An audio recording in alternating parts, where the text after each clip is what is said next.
परम मंगल में परात्पर अखिलेश्वर, अभी ले लेंगे, नीचे रख ले।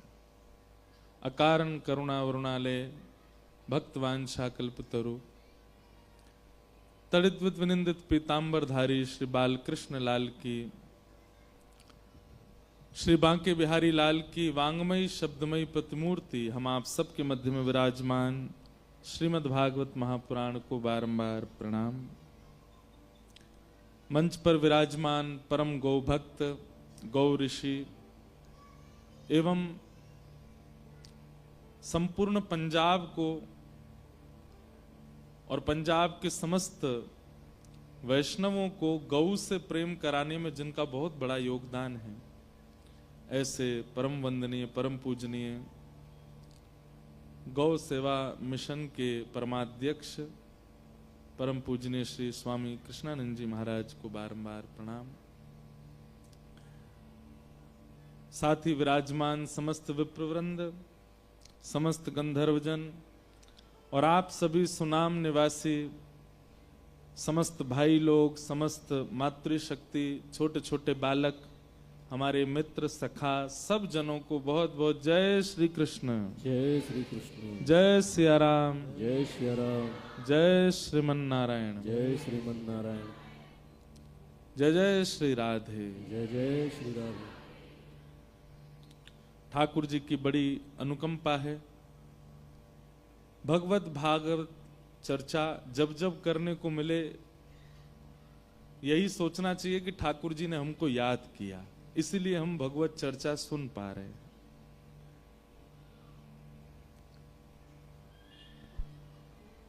अमूमन ऐसा होता है कि व्यक्ति को जब बहुत धन की प्राप्ति होती है या वो जो चाहता है उसको वो मिल जाता है, तो उसको ऐसा लगता है कि ठाकुर जी की उस पर कृपा है। बहुत धन की प्राप्ति हो जाना, मन में जो इच्छा प्रकट हो वो प्राप्त हो जाना, श्रेष्ठ ऐश्वर्य का प्राप्त हो जाना, ये सारे संसारी विषय प्राप्त होने पर हमें ऐसा लगता है कि ठाकुर जी की बहुत कृपा है हमारे ऊपर।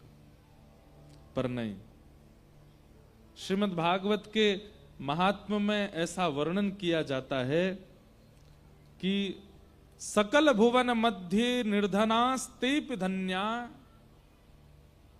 पूरे विश्व में वो निर्धन व्यक्ति भी धन्य है। कब? जब उसके हृदय में साक्षात भक्ति महारानी विराज रही हूं। सकल भुवन मध्य निर्धनास्तेपि धन्या, निवसति हृदतेषां श्री हरेर्भक्तिरेका, हरिरिप निजलोकम सर्वथा तो विहाय, प्रविशति हृदतेषां भक्ति सूत्रोपनद्ध। बहुत ध्यान से सुनिएगा।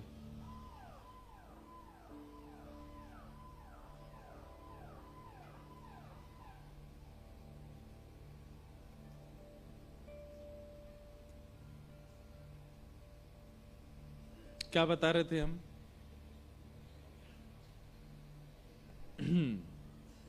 बस यही नहीं होना चाहिए कथा के बीच में कि बस कथा चले उस समय बिल्कुल आप लोग सावधानी से बैठना। जितना हल्ला करनो पहले कर लो, बाद में कर लो। कथा जैसे प्रारंभ हो उस समय बिल्कुल शांत चित्त होकर के बैठिएगा।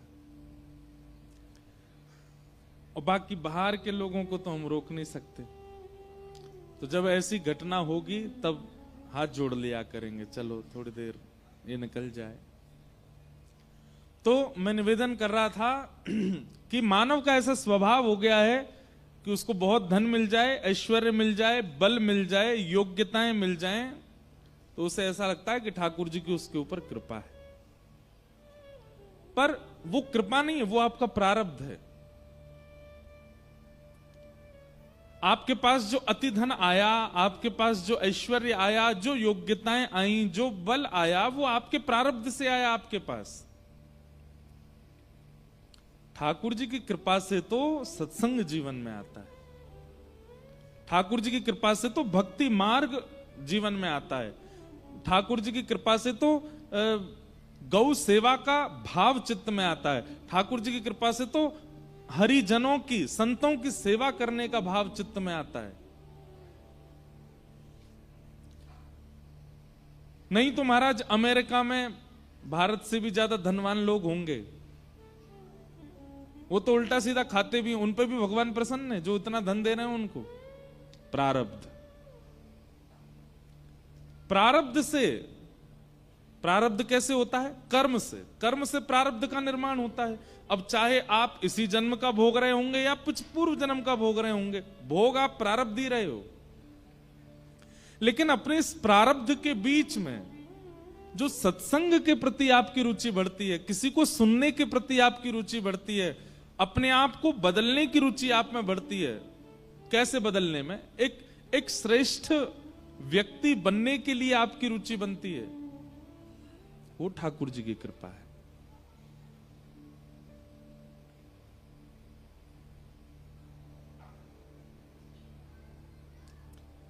जीवन भर गलत कार्य किए, कभी अपने आप को परिवर्तित नहीं किया, लेकिन किसी एक की वाणी सुनकर के बस मन हुआ कि अब अपने आप को बदल दें, अब परिवर्तित करें, अभी तक जो जितने हमने गलत कार्य किए इन सब का त्याग कर दें।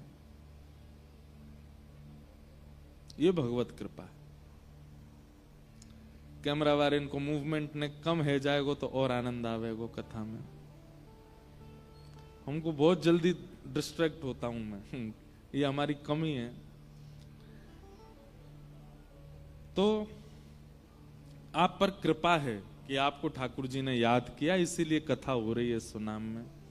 और मुझे पता चला हर वर्ष ही या संस्था के द्वारा ठाकुर जी के मंगल यश का गान यहां होता रहता है।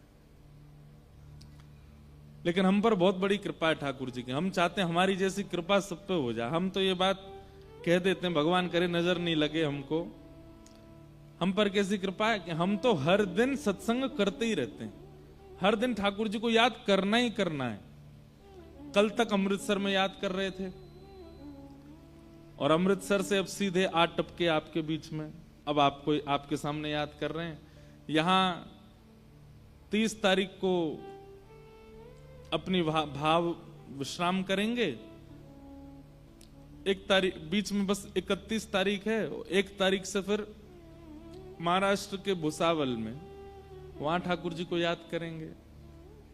फिर वहां 7 तारीख को भाव पूर्ण करेंगे, 8 तारीख से कोल्हापुर में याद करेंगे, फिर वहां 13 को पूर्ण करके 14 से फिर गांधी धाम कच्छ गुजरात में याद करेंगे। हर दिन ठाकुर जी ने कान पकड़ के बैठा रखे, बोले तो पे और कोई काम ना, तू बस मुझे याद कर हर दिन। और अकेलो याद मत करे, जहां जहां जावे वहां के लोगन को बैठा के भी याद करवा। ठाकुर जी को याद, देखो स्मृति बहुत बड़ी चीज है। स्मृति में, ध्यान में यदि बर्गर आ जाए तो जीभ में पानी लाने की सामर्थ्य होता है ना, जिसको पसंद हो, हमको तो नहीं है। चलो बर्गर नहीं बोलते, मक्के की रोटी सरसों का साग, पंजाब है भैया। अभी हम अमृतसर में थे, वहां पे एक दिन हम पी के आए लस्सी, पेड़ा वाली लस्सी। मैंने कि वृंदावन में तो लस्सी सब लोग पीते ही हैं, चलो यहां की पियो।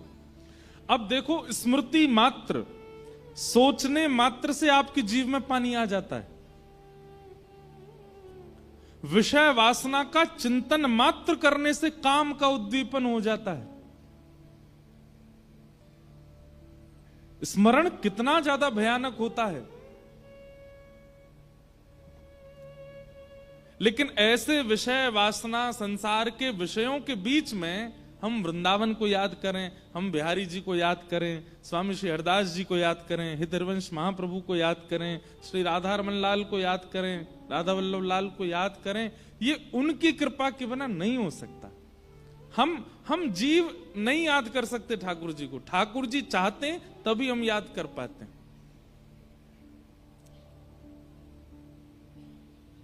एक प्रकार से कथा क्या है? स्मृति महोत्सव। क्या है? भगवत स्मृति महोत्सव। तो सुनाम की पावन धरती, जहां हमारे श्री ऊधम सिंह जी का ये स्थान है, जिन्होंने देश के लिए अपनी बुद्धिमत्ता से, अपनी चतुर बुद्धि से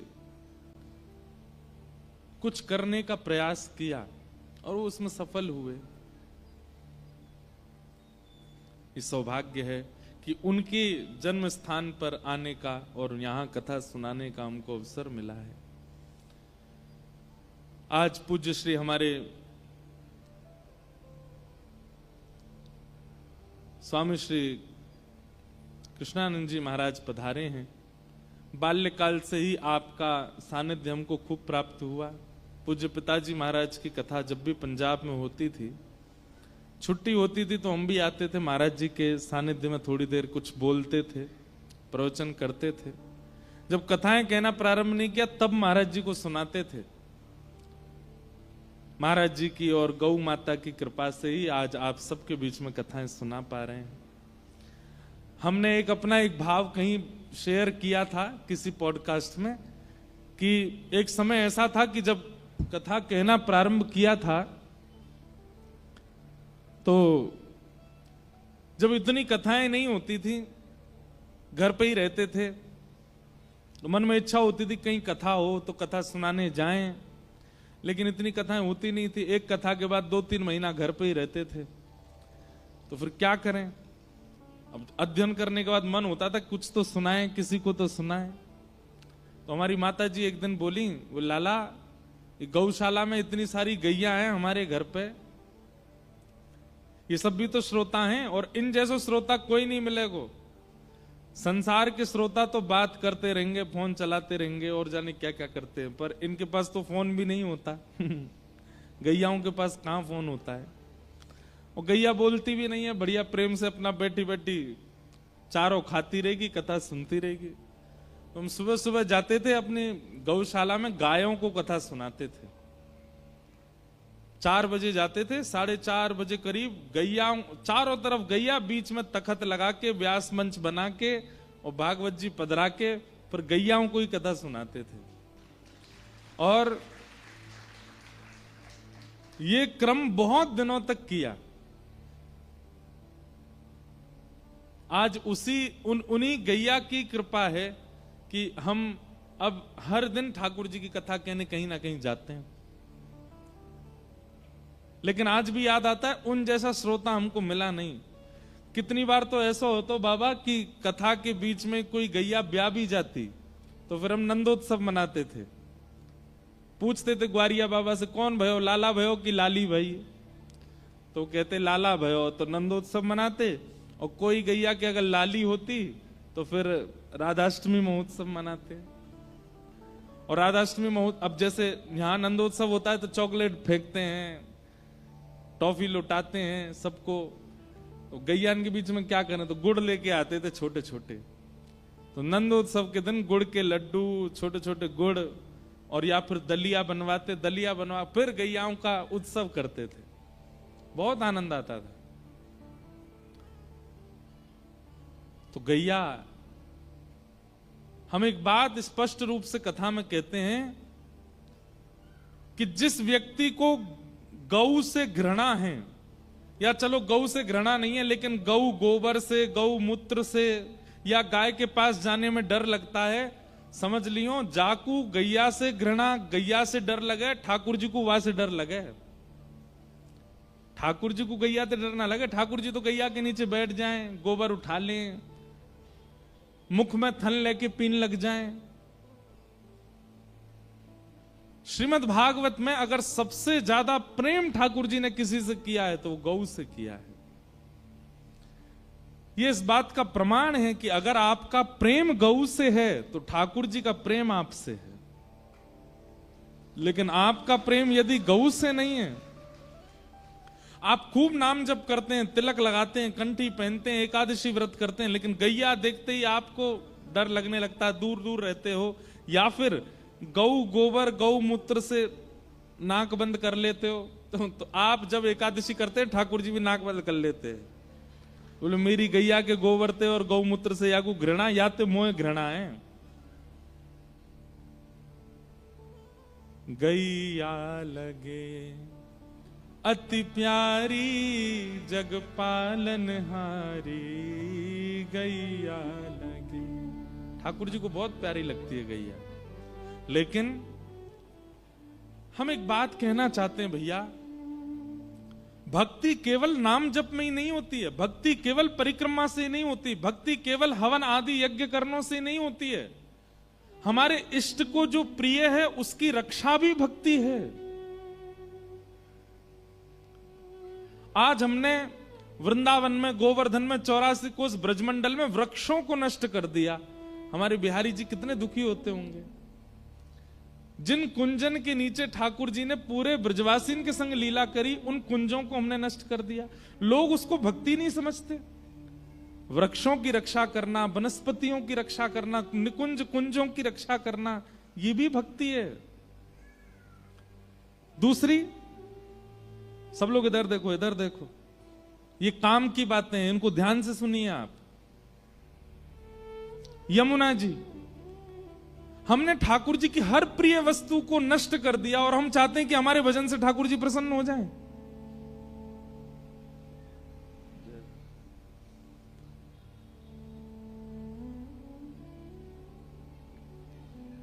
वृक्षों को नष्ट कर दिया, यमुना जी को नष्ट कर दिया, और अब गौ, वो भी नष्ट होती जा रही है। जिनकी रक्षा की जिम्मेवारी गृहस्थियों को होनी चाहिए, उनकी रक्षा की जिम्मेवारी संतों ने ले रखी है। ये दुर्भाग्य की बात है। राष्ट्र की रक्षा, गौ की रक्षा, वनस्पति वृक्षों की रक्षा, नदियों की रक्षा, मंदिरों की रक्षा, धर्म की रक्षा, इसका दायित्व गृहस्थियों के जीवन में होना चाहिए। पर गृहस्थी तान दुपट्टा सोते हैं। संत महापुरुष बेचारे सब जगह डोलते हैं कि भाई गैया बचाओ, यमुना जी बचाओ, ब्रज बचाओ, धामों को बचाओ, मंदिरों को बचाओ, तीर्थों को बचाओ। हमारी आपसे प्रार्थना है, यमुना जी को तो हमने हाल अजीब कर ही दिया, ब्रजमंडल में भी वृक्ष वल्लरी बची नहीं, कम से कम ठाकुर जी की गैया बचे। और पंजाब के लोग थोड़ा सा इसमें सजग हों। पंजाब बहुत अच्छा प्रांत है, समृद्ध प्रांत है, बस खान पान के मामले में कभी कभी युवा हमारे भटक रहे हैं, यहाँ के परिवर्तन कर रहे हैं, अपने घरों को छोड़ छोड़ के दूसरे धर्म को अपना रहे हैं, स्वीकार कर रहे हैं। ये सब हो रहा है क्योंकि गौ के गोबर से अब ये पृथ्वी वंचित होती जा रही है। इसलिए हमारी प्रार्थना है भैया, आप भी और अपने बच्चों से भी गौ सेवा का प्रकल्प करना प्रारंभ कीजिए। यदि चाहते हैं कि सच में बिहारी जी प्रसन्न हो, वृंदावन प्रसन्न हो, श्री राधा रमन लाल प्रसन्न हो, श्री राधा वल्लभ लाल प्रसन्न हो, तो गैया की सेवा की भावना चित्त में लाओ। यमुना जी को एक आदमी शुद्ध नहीं कर सकता, तो वो तो सरकारी काम है। वृक्ष वल्लरी भी बहुत संख्या में, वो भी नहीं, पर गौ सेवा का प्रकल्प तो हर मानव कर सकता है। महाराज जी की इस विरह वेदना में आप सब लोग अपने प्रेम की आहुति दीजिए, ताकि ये संकट जो हमारे धर्म पर है ये कटे, ऐसी हमारी प्रार्थना है। आज प्रथम दिवस है कथा का। कथा का समय वैसे रोज 7 बजे से है, पर हम चाहेंगे कि आप लोग 6 बजे ही आ जाएं, ताकि 7 बजे हम कथा प्रारंभ कर दें। हम 7 बजे कथा प्रारंभ कर देंगे तो 10 बजे, अब देखो रात में कथा करने का हमारा अभ्यास कम है, हम तो दिन में कथा करने वाले हैं, पर पंजाब के लोगों की तो बातें निराली है, रात में कथा सुनते हैं। 7 बजे जलंधर में कथा हुई थी, 8 बजे से 12 बजे तक होती थी रात में। अब हमारे गिरधर लाल जी बेचारे वो प्रतीक्षा करते हैं, 10 बजे यहाँ कथा पूरी करेंगे, फिर जाके उनको शयन कराएंगे। तो इसलिए हमारी भावना ऐसी है कि हम ठाकुर जी को शयन करा करके ही कथा में आया करेंगे। 7 बजे से कथा का प्रारंभ कल से नित्य हो, और आप सब लोग 6 बजे ही आकर के अपना अपना स्थान ग्रहण कर लें तो उससे और आनंद और सेवा हमारी ठीक से हो जाएगी ठाकुर जी की।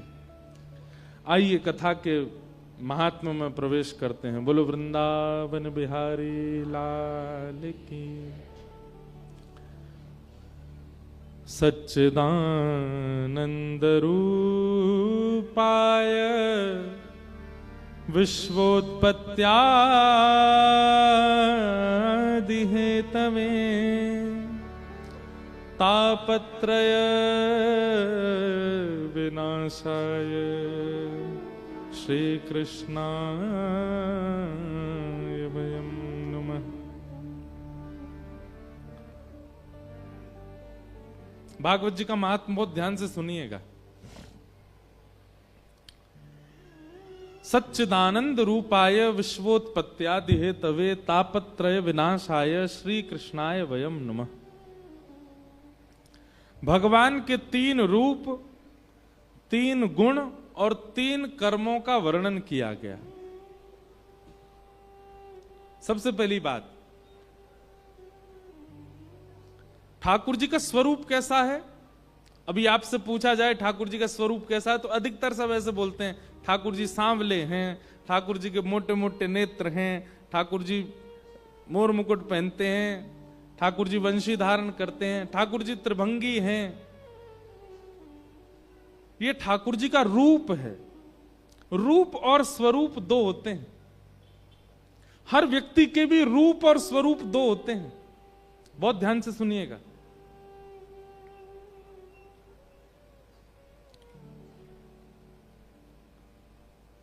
सबके लिए जो हम लोग धारण करते हैं वो स्वरूप है और अपनों के लिए जो हम धारण करते हैं वो रूप है।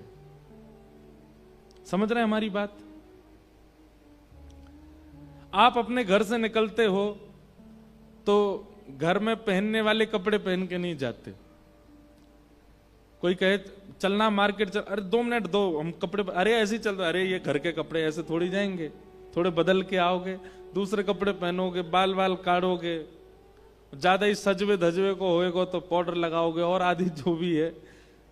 बाहर वालों के लिए आप क्या धारण करते हैं? स्वरूप। वो आपका वास्तविक नहीं होता, वो बनावटी होता है। और अपनों के लिए आप वास्तविक होते हो। अपनों के लिए तो बाल भी बिखरे होते हैं, अपनों के लिए फटी हुई शर्ट भी पहन लोगे, अपनों के आगे तो लेट भी जाओगे, पाम भी ऊपर कर लोगे, सब कर लोगे। ऐसे ही ठाकुर जी के भी रूप और स्वरूप 2 हैं।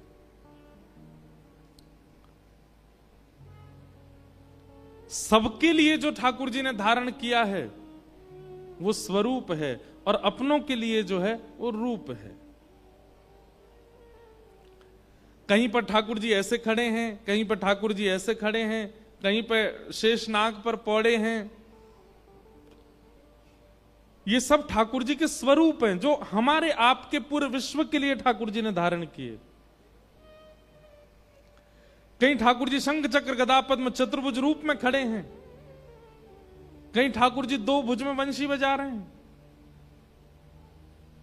ऐसे ऐसे सुंदर मंदिर हैं। दक्षिण भारत में ठाकुर जी के श्री गुरुवायूर मंदिर है, वहां ठाकुर जी दोनों एक हाथ कमर पर और एक हाथ ऐसे हाथ में डलिया लिए जाने, ऐसा कोई स्वरूप है। उडुपी श्री कृष्ण है। सब जगह अलग अलग स्वरूप हैं ठाकुर जी के। पंढरपुर में जाएंगे महाराष्ट्र में, वहां ठाकुर जी दोनों कटी पर हाथ धर के विट्ठल बन के खड़े हैं। वही वृंदावन चले जाओ तो ठाकुर जी वंशी बजा रहे हैं। आप सबके घर में जाके देखें तो नवनीत प्रिया हाथ में मक्खन लिए ठाकुर जी लड्डू गोपाल हैं। ये ठाकुर जी का रूप नहीं है, ये क्या है? स्वरूप है। बहुत सावधानी से सुनिएगा। मेरा और आपका कर्तव्य क्या है? हमें स्वरूप दिखा है, अब इतना प्रेम दिखाना है, इतना स्नेह करना है, ऐसी भक्ति करनी है, ऐसा स्वभाव प्रकट करना है। अब ये स्वरूपधारी श्री कृष्ण हमें अपना रूप दिखाएं। बात समझ में आए तो ही ताली बजाई हो। जैसे मेहमान पहले दिन घर आता है तो सुबह सुबह जल्दी उठ जाएगा 6 बजे। घर के सब लोग बोलेंगे आप इतनी जल्दी उठ कर, नहीं मैं तो ऐसे ही उठता हूं, 6 बजे ही उठ जाता हूं। चाय पियेंगे, हाँ शक्कर कम डालना चाय। और भाई कितना बढ़िया मेहमान हमारा, कम शक्कर की चाय पीता है। एक पराठा ले लिया, एक और, नहीं नहीं मैं एक में ही बहुत हूं। लेकिन जैसे जैसे मेहमान के दिन बढ़ते जाते हैं घर में,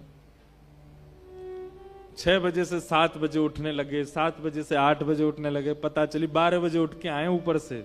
क्यों? जब अत्यंत सामीप्य होने लगता है, जब अत्यंत प्रेम होने लगता है, जब थोड़ी घनिष्ठता होने लगती है, तो व्यक्ति अपने बनावटी रूप को त्यागने लगता है, फिर वो एक्चुअल रूप में आने लगता है। फिर वो जैसा है वैसा आपके सामने प्रकट करने में बिल्कुल लज्जा नहीं करता। आपने परोसा था 2 पराठा, वो जबरदस्ती एक और बना दो, हमको भूख लग रही है।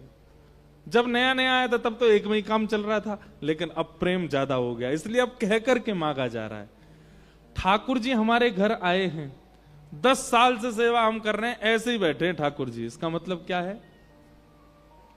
अभी हमने ऐसा अवसर ही नहीं दिया कि ठाकुर जी घनिष्ठता अनुभव करके कुछ याचना करें। मीराबाई ने अवसर दिया, ठाकुर जी इतने घनिष्ठ हो गए, कह करके मांगते थे, ये पवाव।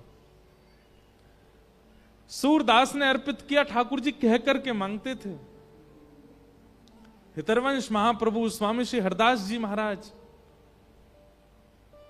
अरे कहां तक कहें, स्वामी श्री हरदास जी के चरित्र में एक इतना सुंदर वर्णन आता है।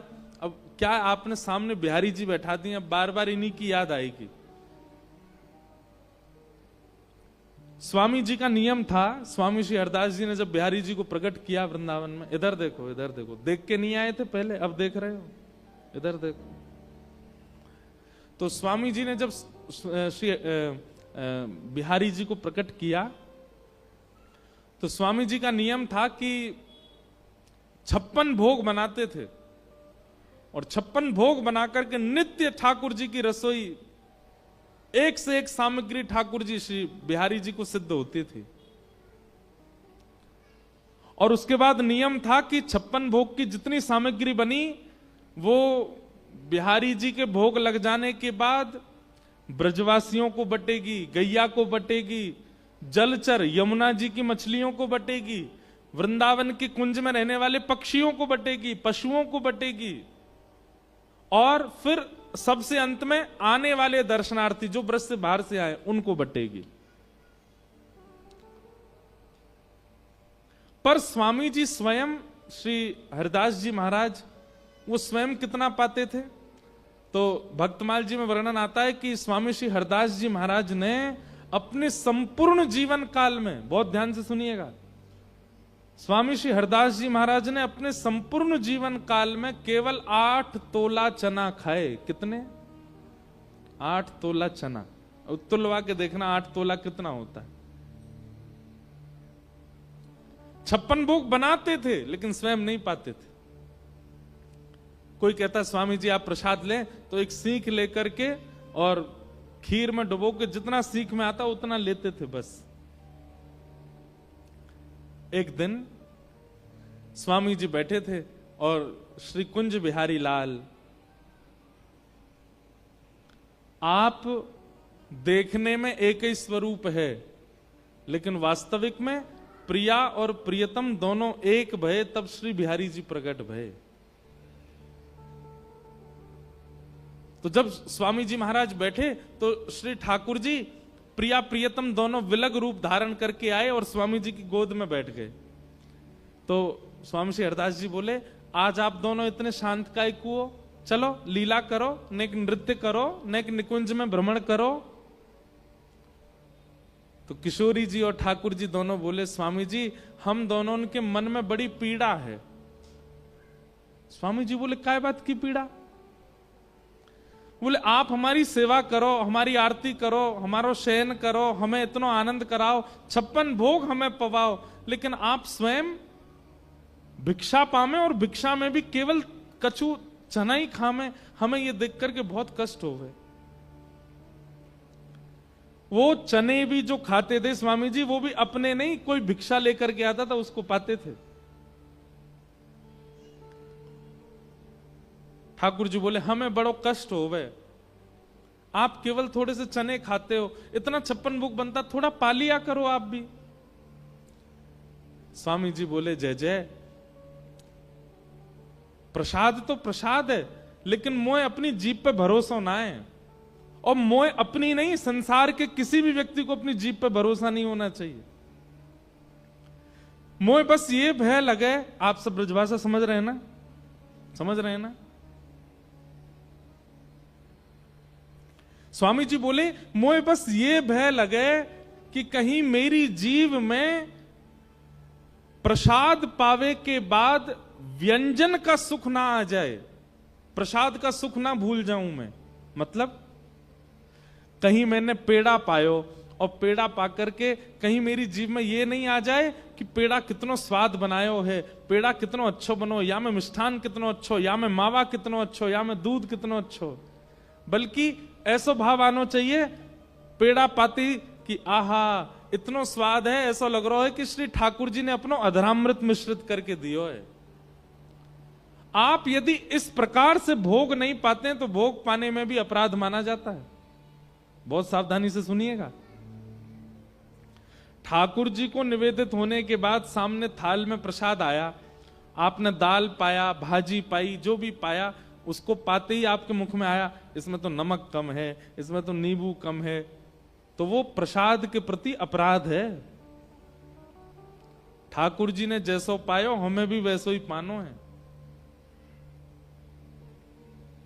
स्वामी जी महाराज बोले मोए अपनी जीभ पे भरोसा ना है,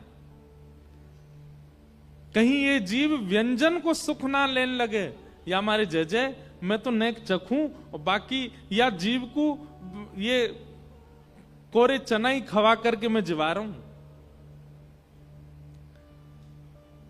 किशोरी जी बोली नहीं, हमें ऐसे सुख ना लगे, हमें बहुत पीड़ा होवे, और आप नहीं पाओगे तो फिर कल से आप भी 56 भोग पधराओ, हम भी नहीं पाएंगे। ठाकुर जी बोले हम ये निवेदन कर रहे हैं, इतनो मत पाओ पर नेक तो ले ले करो, कछु अन्न तो जान दे करो पेट में। स्वामी जी बड़े उदास है, बोले दोनों प्रिया प्रियतम इतनी प्रार्थना कर रहे हैं और इतनी मनोहार कर रहे हैं और मैं नहीं मानूं, ऐसा कैसे, ऐसा ये तो मेरे प्राण धन है, मेरे जीवन धन है, इनकी आज्ञा के आगे मैं अपनी इच्छा कैसे रख सकूं। स्वामी जी बोले ठीक है, कल से मैं अन्न पाऊंगा। तो किशोरी जी इतनी खुश है गई, खुश है करके नृत्य करने लगी, नाचन लगी। स्वामी जी कल से अन्न पाएंगे। लेकिन स्वामी श्री हरदास जी तो स्वामी जी हैं, आपने कहा कियो राजपुर के एक वैष्णव के यहाँ आटे की भिक्षा लेके आए, आटे की भिक्षा मंगाई और सूखे आटे में नेक यमुना जल मिला के वाकू माड़ करके वाकी छोटी सी बाटी बनाई और वो बाटी सेक करके बाटी तैयार रह गई। और बिहारी जी के सामने गए और स्वामी जी बोले देखो जय जय मैं अन्न पा रहा हूं। किशोरी जी ठाकुर जी को देखें, ठाकुर जी किशोरी देखें, जे कहा पा रहे हो? बोले ये बाटी है, आटे में यमुना जल मिला के मैंने बाटी बनाई है, नेक्सी से यह पाऊंगो। किशोरी जी बोले जय हो स्वामी जी, घूम फिर के आए तो अपनी पे ही आए, नेक्सो सो आटो पा रहे हैं, वो भी इतनी सी बाटी रूखी सूखी सी बना। अरे इतने यहाँ में कछु साग तो कछु सब्जी, इतने व्यंजन बने यहाँ में तो कछु लो। तो ठाकुर जी बोले अरे श्री जी ये पाई ना सके। स्वामी जी बोले क्यों ना पा सकूं? बोले आप हम दोनों उनको बिना भोग लगाए पाओगे नहीं और या को भोग हमें पधराओगे नहीं। ये तो रूखी बाटी है, या को भोग लगाओगे हमें? स्वामी जी बोले ना ना मैं आपको भोग ना लगाऊंगा। तो फिर कैसे पाओगे? तो स्वामी जी ने बाटी हाथ में ली और 7 बार ठाकुर जी पे उतार दी। बोले आपकी जितनी अला बला, जितनी नजर मेरे कुंज बिहारी जी को लगी है वो सब या बाटी में आ जाए। और 7 बार फेर करके नजर उतार करके बाटी पा गए। बोले है गई प्रसादी? मेरे ठाकुर जी की नजर, मेरे ठाकुर जी की अला बला, कोई की कुदृष्टि आ गई होगी, सब आ गई बाटी में और मैंने प्रेम सौंपा ली। ऐसा अनुभव हमें क्यों नहीं होता? क्योंकि हमारे सामने ठाकुर जी स्वरूप धारण करके बैठते हैं, रूप नहीं।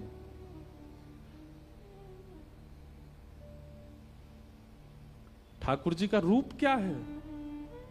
सच्चिदानंद रूपाय, सत्य, चैतन्य और आनंद। बिहारी जी भले ही त्रिभंग लली हैं, परंतु ये स्वरूप का रूप क्या है? सत्य सबसे पहला।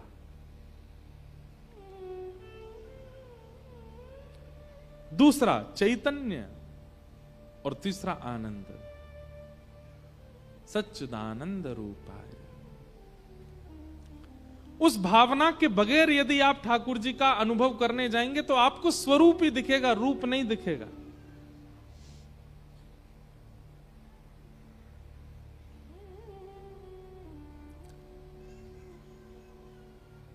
स्वरूप का ही अनुभव होगा।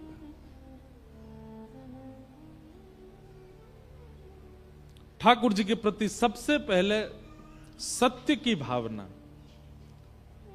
साचो राधा रमण झूठो सब संसार। सत्य स्वरूप तो केवल श्री ठाकुर जी, बाकी सब झूठे हैं।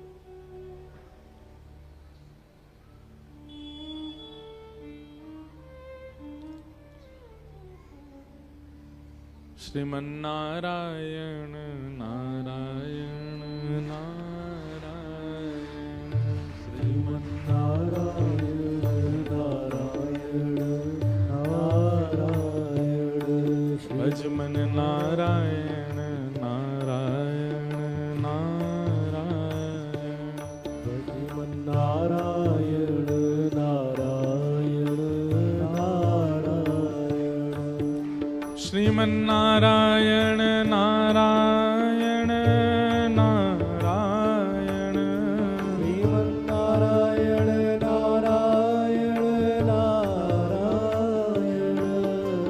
श्रीमन नारायण नारायण नारायण, श्रीमन नारायण नारायण नारायण, भजमन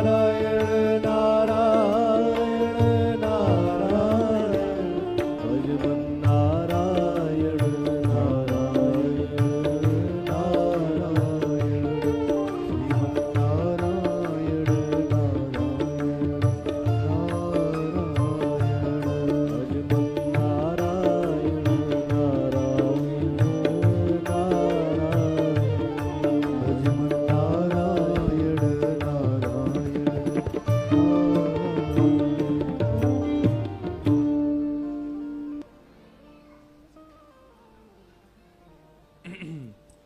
बोलो वृंदावन बिहारी लाल की जय। पूज्य महाराज जी कह रहे थे, अभी आप मंच पे पधारे तो महाराज जी बोले कि व्यवधान तो नहीं हुआ आने से। वास्तव में तो कथा के मध्य में अगर कोई विषय वार्ता करे, अगर कोई प्रमाद डाले तो वो व्यवधान है। परंतु यदि कथा के बीच में कोई हरिजन आवे, हरि के जना पधारे, हरि को भजवे वारे आवे, तो यही मानना चाहिए कि कथा में साक्षात हरि ही आए हैं, उसमें व्यवधान नहीं। महाराज जी को बारंबार प्रणाम। तो हम निवेदन कर रहे थे कि स्वरूप तो है, अब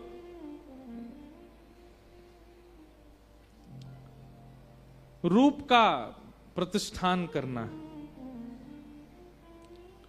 परम पूजनीय प्रातः स्मरणीय महामंडलेश्वर पूज्य श्री आशुतोषानंद गिरि जी महाराज काशी से आज आप सबके मध्य में पधारे हैं। इस कथा में यहाँ के सब आयोजकों को, दास को, आप सबको आशीष देने, पूज्य महाराज जी को बारंबार वंदन, बारंबार प्रणाम। हमारी बात बहुत ध्यान से सुनिए। सबसे पहले ठाकुर जी के प्रति सत्य की भावना, मतलब चाहे जीवन में कैसी स्थिति आ जाए, चाहे जीवन में कैसी परिस्थिति बन जाए, आपका सत्य डगमगाना नहीं चाहिए। वो विश्वास जो ठाकुर जी के प्रति एक बार आपका बना, वो सदा बना रहना चाहिए। होता क्या है कि जीवन में घटने वाली घटनाएं, जीवन में होने वाले कुछ उथल पुथल, उनसे हमारा सबसे पहले विश्वास ठाकुर जी से दूर हो जाता है। बिन विश्वास भगति नहीं। जैसे मानव जीवित कब माना जाता है? जब उसकी श्वास हो। ऐसे ही भक्ति जागृत कब मानी जाती है? जब उसमें विश्वास हो। आपका विश्वास जैसे ही टूटता है,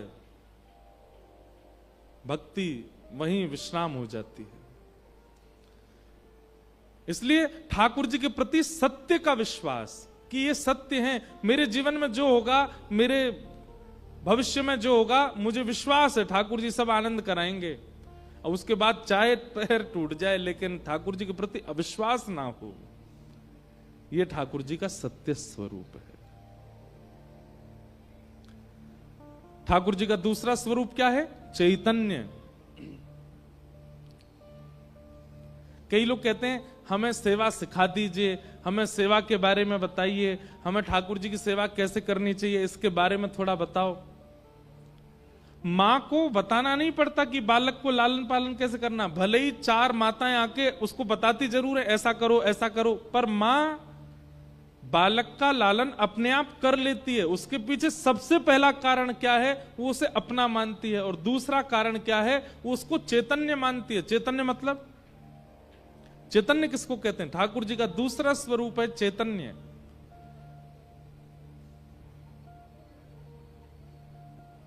गर्मी लगी तो आपने पंखा चलाया, क्यों? क्योंकि आप चैतन्य हो। जड़ वस्तु को गर्मी नहीं लगती, चैतन्य को लगती है। सर्दी लगी, आपने शॉल पहन ली, क्योंकि आप चैतन्य हो। जड़ वस्तु को इससे कुछ अभिप्राय नहीं होता। कई बार आप अपने ठाकुर के प्रति जड़ का भाव रखते हो, और जैसे ही आप ठाकुर जी के प्रति जड़ का भाव रखते हैं, आपकी सेवा उसी समय विमुखी होती चली जाती है। ठाकुर जी के प्रति चैतन्य भाव रखो। कैसे? अभी जाड़े का समय हमारे ठाकुर जी शॉल पहनेंगे, अभी गर्मी का समय हमारे ठाकुर जी कॉटन के कपड़े पहनेंगे। हमारे वृंदावन में जाओ तो वृंदावन में फूल बंगला क्यों बनते हैं? फूल बंगला बनाने का प्रयोजन ही यही होता है कि अब ठाकुर जी, जेठ का महीना आ गया, अब भीषण गर्मी आ गई, अब ठाकुर जी मोगरा के, गुलाब के, पुष्प के कुंज में बैठेंगे ताकि ठाकुर जी को शीतलता का अनुभव हो। अगर ठाकुर जी जड़ होते तो बंगला बनवाते हम। ठाकुर जी के प्रति चैतन्य की भावना, इसीलिए हम बंगला बनाते हैं। ठाकुर जी के प्रति चैतन्य की भावना, इसीलिए 56 भोग धराते हैं। ठाकुर जी के प्रति चैतन्य की भावना, इसीलिए सामने सेज सजा के ठाकुर जी को उस पर सुलाते हैं, जगाते हैं, सब सेवा करते हैं। सेवा तभी सिद्ध होगी जब ठाकुर जी के प्रति चैतन्य की भावना रखोगे। जड़ की भावना आते ही सेवा नष्ट होने लग जाती है। एक कथा ऐसी सुनाते हैं, 2 ब्रज की भोली भाली माताएं थीं। यमुना जी के तट पे यमुना जल भरवे गईं, और जैसे यमुना जल भर के जा रही थी वापस, इतने में ही एक महात्मा आए। तो एक सखी ने दूसरी से कही, एरी देखियो ये महात्मा जा रहे हैं, मैंने सुनी है महात्मान के झोला में भगवान बैठे हैं, सांची के भगवान। तो दूसरी बोली रुक जा अभी देख लें। बोले कैसे देखेंगे, महात्मा दिखावे ना आए। तो दोनों खड़ी खड़ी आपस में बात कर रही। इतने में ही महात्मा अपना झोला रख के, वस्त्र आदि उतार के यमुना जल स्नान करने के लिए जैसी गए, तो सखी बोली अरे चल, महात्मा तो स्नान कर रहा हो, या कि ठाकुर जी को देख के हमें कैसे हैं। और दौड़ करके दोनों गई, और जैसे झोला खोल करके भीतर से निकालो तो एक डिब्बा निकलो, और डिब्बा जैसे ही खोलो तो वहां में लड्डू गोपाल बैठे, ऐसे जैसे लड्डू गोपाल हूं मैं। इतनी भोली वो सखी बोली अरे बहन देखियो तो या निष्ठुर बाबा ने नेक्से से डिब्बा में ठाकुर जी बंद कर दिए, ठाकुर जी के हाथ पाम टेढ़े मेढ़े है गए जी, हाथ ऐसो है गो, पाम ऐसे पीछे को है गए। हमने तो खड़े खड़े ठाकुर जी देखे हैं, लेकिन या बाबा ने ऐसे डिब्बा में बंद किए, ठाकुर जी के हाथ पाम टेढ़े है गए। अरे तेरे पास मक्खन धरो है ना, निकाल के दे, मैं ठाकुर जी की मालिश कर दूं। और मक्खन लेकर के ठाकुर जी के ऐसे, लड्डू गोपाल ठाकुर जी के हाथ सीधे कर रही है। अरे ठाकुर जी हाथ अकड़ गए आपके, सीधे कर लो। अरे लाल जी सीधे कर लो, पाम सीधे कर लो, मालिश कर रही है। अब उसके अंदर ये भावना नहीं है कि ठाकुर जी जड़ हैं, उसके अंदर ये भावना नहीं है कि ठाकुर जी अष्ट धातु के हैं, कि पीतल के हैं, कि सोने के हैं, कि चांदी के। उसके लिए ये भावना है ठाकुर जी चैतन्य हैं। जिस भाव से वो ठाकुर जी के हाथ और पैरों में मक्खन लगा रही थी, ठाकुर जी के हाथ पांव दोनों सीधे हो गए और ठाकुर जी लड्डू गोपाल खड़े हो गए। और जैसे ही लड्डू गोपाल खड़े भये, देखिए अब बढ़िया लग रहे हैं ना, खड़े है गए। इतने में ही बाबा स्नान करके उन्होंने अपने झोला की ओर देखा और चिल्लाए, महाराज अरे रुको, क्या कर रही हो, क्या निकाल रही हो। दोनों तुरंत ठाकुर जी को धर के वहां से भाज गए। बाबा ने करके आए, देखा झोला पूरा बिखरा पड़ा, सब सामान बाहर निकले। ठाकुर जी का डिब्बा आधा खुला पड़ा है और धरा है। बाबा ने धीरे धीरे सब सामान धरे, ठाकुर जी का डिब्बा उठा के जैसे बंद करने लगे, वो बंद ही नहीं हुए। महात्मा बोले क्या हो गया, क्या धरा अंदर। जैसे ही खोल के देखा तो लड्डू गोपाल जिनकी 40 वर्षों से सेवा कर रहे, वो खड़े खड़े हैं, हाथ उसी दे गए, पाम उसी दे गए, ठाकुर जी खड़े हैं। महात्मा बोले ठाकुर जी तो मेरे ही हैं, नैन नक्श तो मेरे ठाकुर जी के हैं, वस्त्र भी मेरे ठाकुर जी के हैं। अब लड्डू गोपाल तो ऐसे नीचे घेराव वाले वस्त्र पहनते हैं, अब लड्डू गोपाल खड़े है गए तो किशोरी जी की जैसे मानो कोई घाघर घूम गई हो, ऐसे बन गए ठाकुर जी। महात्मा के नेत्र सजल हो गए। जीवन भर यज्ञ तप जप ना जाने कैसे कैसे साधन करके ठाकुर जी की सेवा की, पर धन्य है ये भोली भाली ब्रजांगनाएं। इन्होंने ठाकुर जी को जड़ नहीं माना, मैंने जड़ मांगा डिब्बा में बंद करके धर दिए, लेकिन इन्होंने चैतन्य माना। ठाकुर जी के हाथ में ऐसो ऐसो मक्खन पधरायो कि ठाकुर जी सीधे है गए। क्यों? क्योंकि ठाकुर जी जड़ नहीं है, चैतन्य।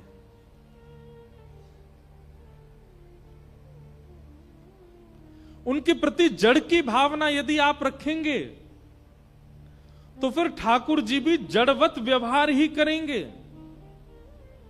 जड़ नहीं, वो चैतन्य है। सबसे पहला ठाकुर जी सत्य हैं, दूसरी ठाकुर जी चैतन्य हैं, और तीसरा यदि सत्य और चैतन्य इन दो रूपों को भली भांति आपने ठाकुर जी का मान लिया तो तीसरा रूप आपको नहीं देखना, ठाकुर जी दिखाएंगे। और तीसरा रूप क्या है? आनंद। तीसरा रूप है ठाकुर जी का आनंद।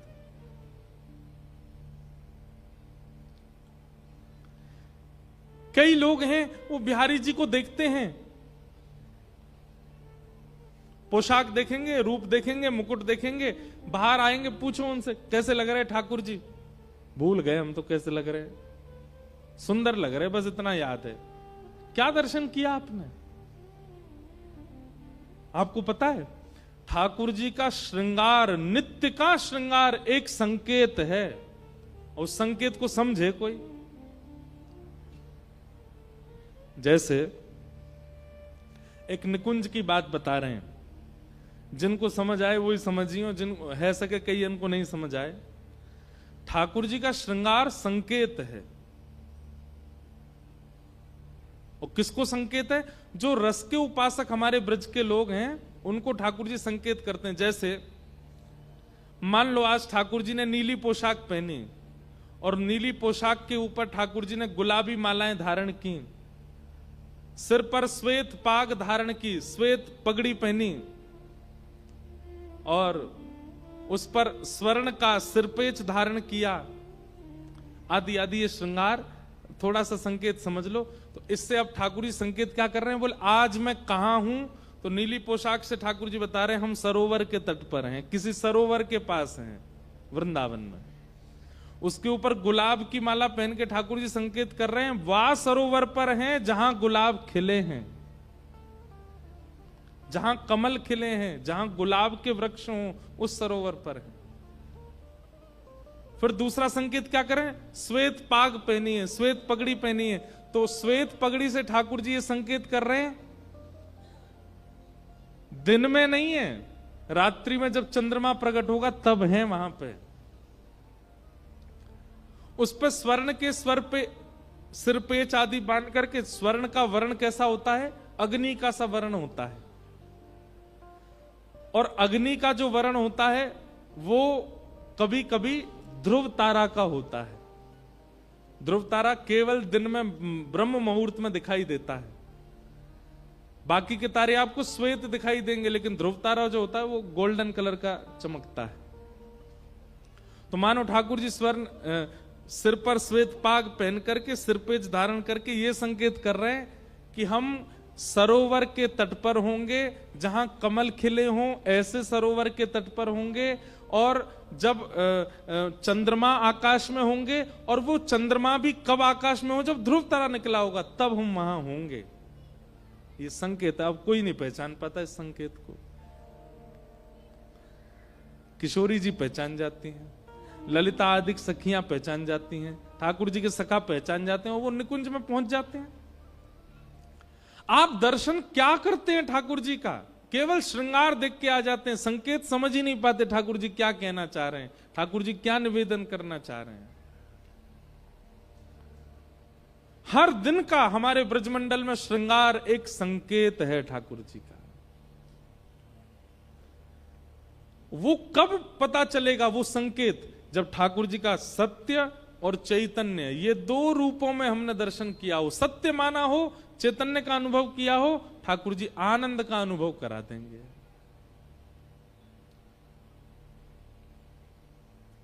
हमारे यहां गोवर्धन में जब आप दान घाटी से परिक्रमा शुरू करते हैं ना, तो थोड़ी 1 किलोमीटर चलते ही सीधे हाथ पर पंडित श्री गया प्रसाद जी महाराज की समाधि आती है।